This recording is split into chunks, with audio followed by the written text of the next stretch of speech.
ሰላም ጤና ይስጥልኝ ውድ የቻናሌ ቤተሰቦች ዛሬ ወጣቶችን እንዲሁም ደግሞ ታዳጊዎቻችንን ችግር ላይ ወይም ደግሞ የጤና ቀውስ እያስከተለ ስላለው እንዲሁም ደግሞ በዓለማችንም ሆነ በሀገራችን ወጣቶች ዘንድ እንደ ፋሽን እየተወሰደ ስላለው አንድ አደገኛ መጠጥ እንነጋገራለን።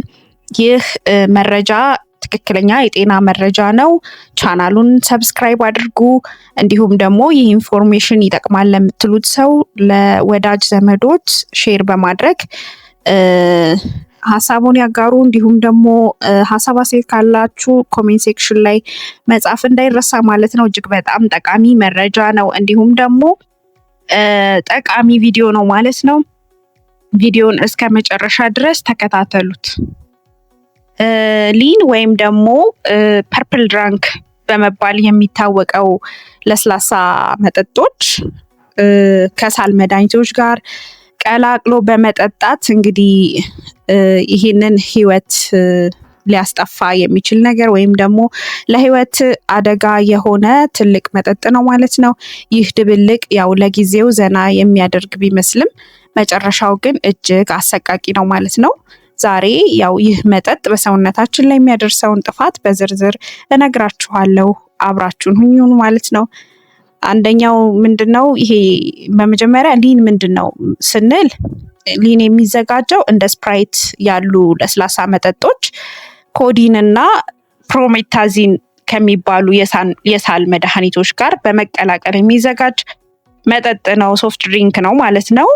እነዚህ መድኃኒቶች ያለ ሐኪም ትዕዛዝ በከፍተኛ መጠን ሲወሰዱ እንደ አደንዛዥ እጽ ነው የሚያገለግሉት። ስለዚህ መጠጡ ከፍተኛ የስኳር መጠንና ኬሚካሎችን ስለሚይዝ በሰውነት ላይ ያለው ጫና እጥፍ ድርብ እንዲሆን ያደርገዋል። እንዲሁም ከባድ የጤና ቀውስ ውስጥ እንዲገቡ ያደርጋቸዋል ማለት ነው። ሊን ማለት እንግዲህ ይሄ ነው። በስፋት ታዳጊዎች አሁን ላይ እየተጠቀሙ የሚገኙት ከባድ ህይወት ቀጣፊ መጠጥ ነው ማለት ነው። ሌላው ምንድን ነው? በአጭር ጊዜ ውስጥ የሚታዩ ምልክቶች አሉ። እነዚህ ምልክቶች ምንድን ናቸው ስንል ይህንን መጠጥ እንደጠጡ የተለያዩ ምልክቶችን ያያሉ ማለት ነው። ታዳጊዎቹ ምንድን ነው የሚሆነው? አንደኛ የንግግር መዘበራረቅ ይኖራል። ሚዛንን ማጣት፣ ባላንስን ማጣት ይኖራል ማለት ነው። ሌላው ደግሞ ከፍተኛ ዲፕሬሽን ውስጥ ይገባሉ፣ ድብርት ውስጥ ይገባሉ። ሰውነታቸው በጣም ይዝላል፣ መዝለፍለፍ አይነት ስሜት ይኖራቸዋል።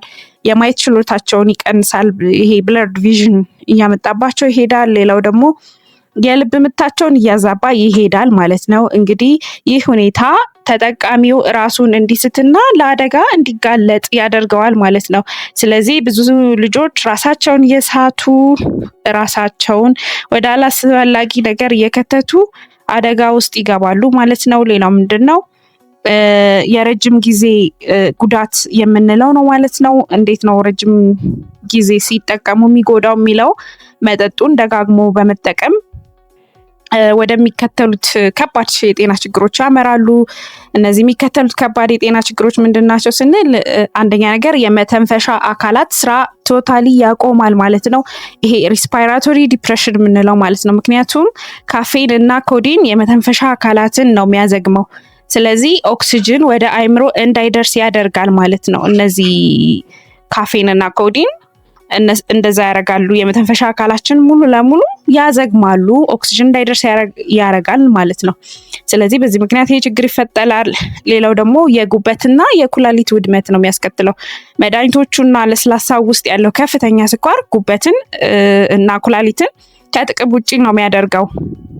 ስለዚህ ሁለተኛ ነገር ምንድነው? ጉበትና ኩላሊትን በከባድ ሁኔታ ይጎዳል ማለት ነው።